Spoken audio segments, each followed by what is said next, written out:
القصة هذه والقصيدة أنا شخصيا أحبها، يعني أعرفها من أكثر من 10 سنوات، ودائما أرددها عند أخوياي الخاصين وأجيب سالفتها.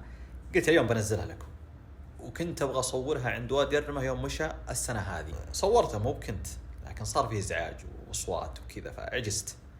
أبى أقولها لكم الحين. أحداث القصة عام تقريبا 1429، يوم وادي الرمة مشى عام 29. يقولون أنه أقوى ممشى وأطيب ممشى السنة ذيك. كان فيه عسكري راح ضابطه وقال له يعني يا طويل العمر، وادي الرمة يضرب من الجال للجال، ودياري يواطيها السيل والدنيا خير، فنبغى منك رخصة، نبي نروح كم يوم ونرجع.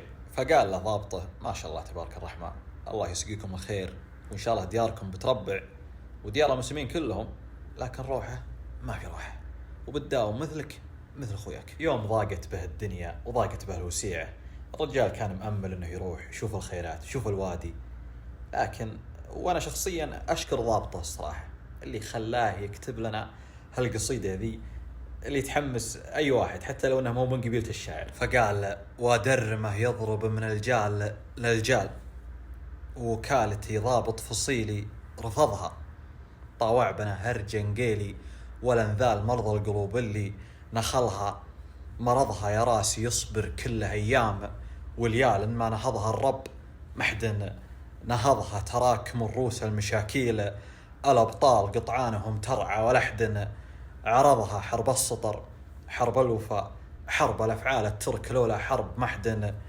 قرضها جتهم قبيلة حرب رجلي وخيال وقفت تصيح الترك تبكي بعضها. والله ونعم في جميع القبائل، وقصيدة مثل هذه حماسية تحرك الرجال اللي فيهم خير حتى لو انها الضابط ما هو من قبيلة الشاعر. سمعت على حد ما سمعت انها وصلت له واكيد انها راح تصل، فناداه وقال له رح لديارك ورح لربعك ولا تجيني لين يجف الوادي.